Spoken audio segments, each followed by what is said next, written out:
What's the 0-11? You can explain it later. Welcome to the commentating couch. Oh, it's... this is winners finals. Yeah, winners finals. There's some good sets going on today.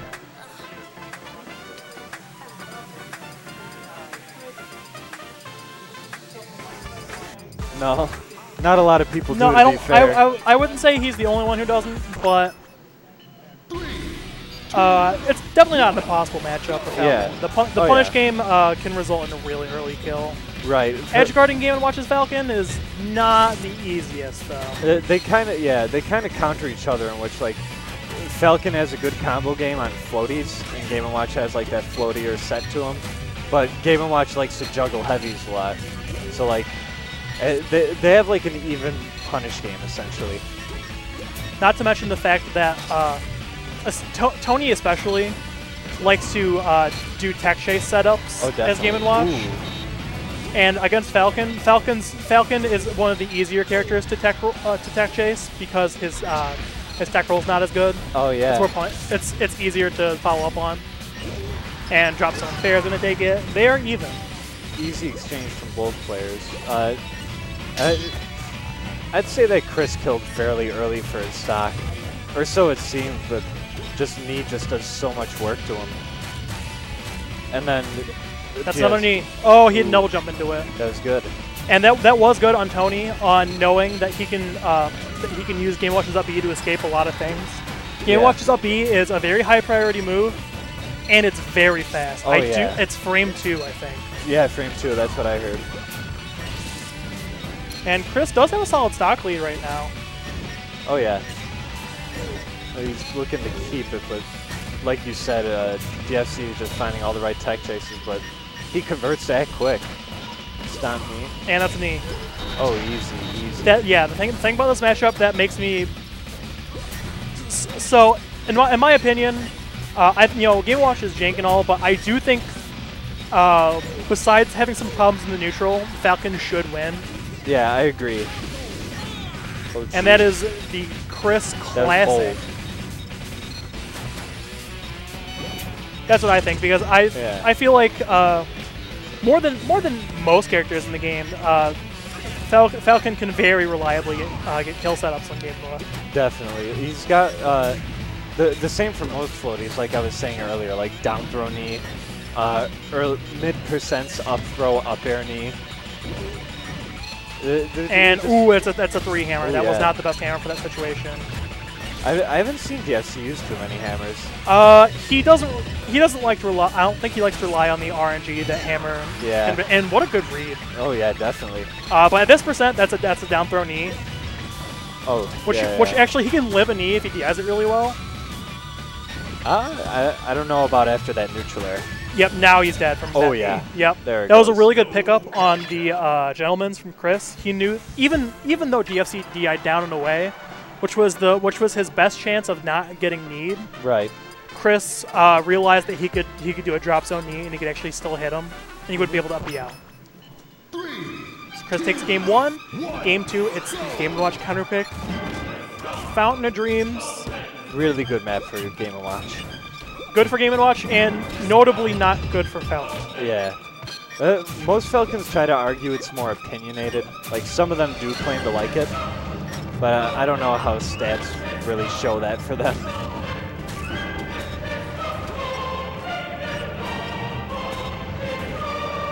Yeah, DFC having a hard time getting back to the ground. Just gonna ledge stall, look for an opening. Finds it with there he back goes. air. Oh, and whoa. Chris kind of tricked everyone there. Oh my God, geez. but Game & Watch up B is a little bit too good. He wants one. Using taunt warfare, deafen your opponent with taunt. Wow, I'm surprised that he hit. He looked pretty behind though. Yeah, Chris is pretty good with those. Like, find the smallest opening to just knee and neutral. Ooh, good crouch cancel. And down air. Double downer. If you'd waited a little bit, he would have had it. Just barely misses it. The up smash covers a good bit of that platform, too. I don't know if he could have actually teched out of it if he waited. Oh, that's a knee. Ooh. Yep. Nice. Good recognition from Chris. I think DFC could DI'd it a little bit better. Yeah. I don't think that should have been a guaranteed knee situation. I think if he had SDI'd down and held down off of that up air and continued just falling, I don't think Chris would have been able to drop zone. Yeah, because it looked like Chris extended a little too far. He had to jump backwards, which would make it harder for him to land it if he was lower. And right now, it feels like Chris is just out-punishing DFC. Oh, yeah. It definitely looks like that. I feel like if I'm DFC, I need to convert anything I get out of neutral into a 0 to death, or I might not win this. Yeah, and it looks like he's chasing Chris. Like, Chris will decide to leave him alone, and then DFC just chases Chris quick with the forward air.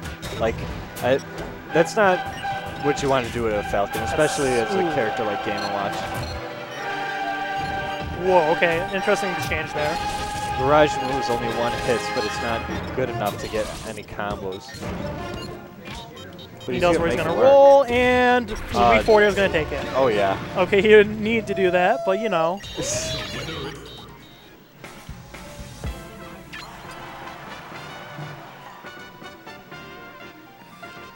Alright. Okay, we are going to game 3 here. Yeah. And this is going to be Chris's counter pick. I'm thinking, I don't know. Yeah, okay, I was going to say either yeah. Dreamland or PS2 would be his best They're pick. both gone. Delfino gives him a lot of room to maneuver in terms of neutral. It's kind of like a Dreamland with walls, except you got to be aware of your platforms. Nice, nice. 2 knees.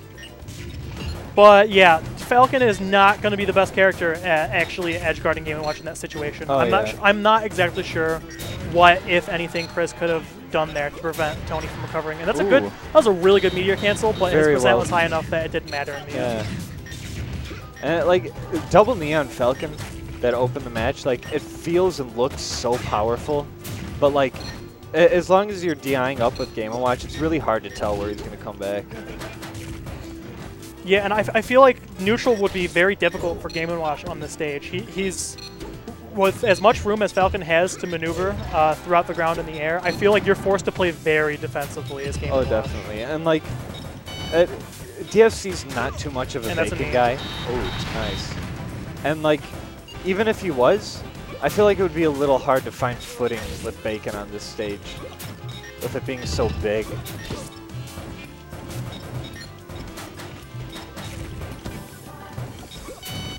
Oh, almost gets hit by the F smash. Yeah, strange exchange in neutral there.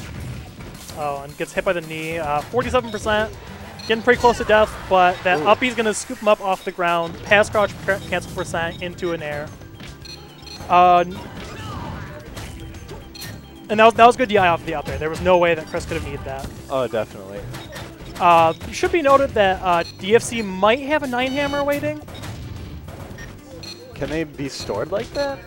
Not exactly. It's still chance, and that's a knee. It feels like the longer you wait, the more likely you're going to hit one.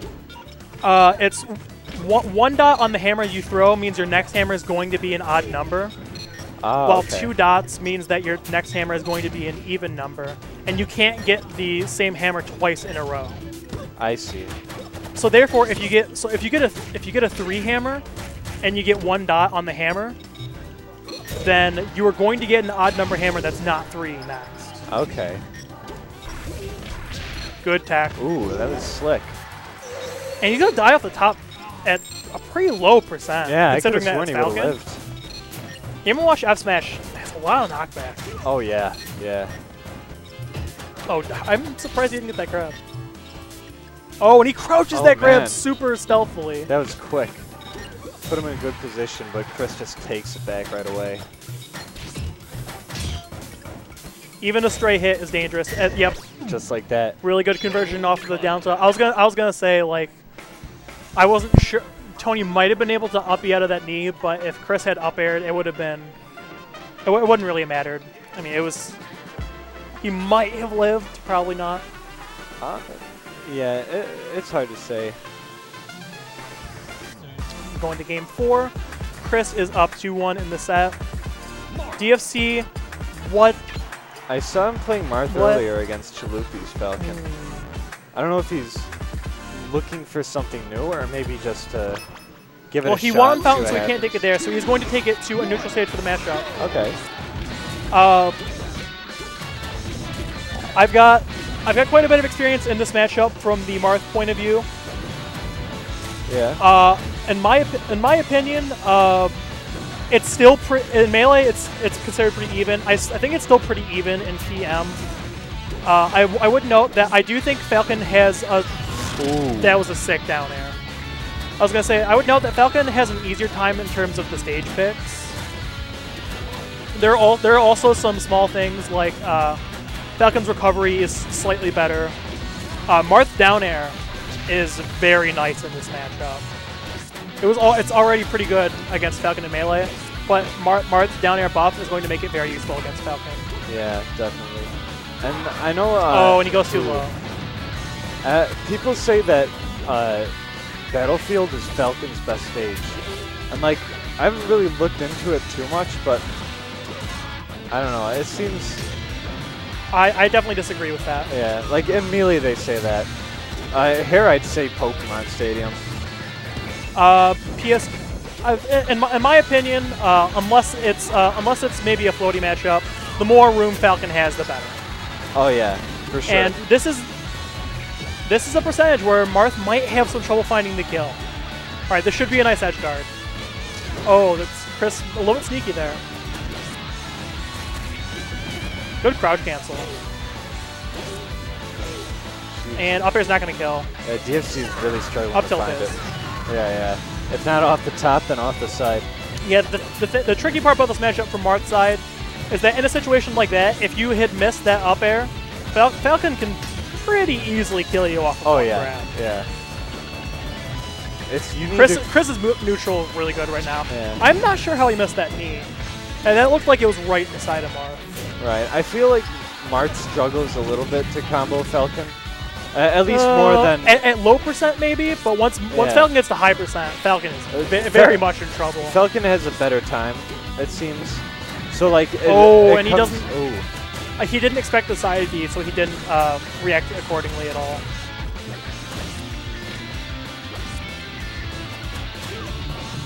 It looks like DFC is going for a lot of dashbacks and then entrances. And that, okay, he can't get the dash, so it's not me. Ooh. Okay, Chris goes a little bit too far in, so he's actually going to get up-beat. This is not impossible for DFC. Oh, definitely. It is now impossible for DFC because he has just lost the set. With a knee like that, I don't know. Jeez.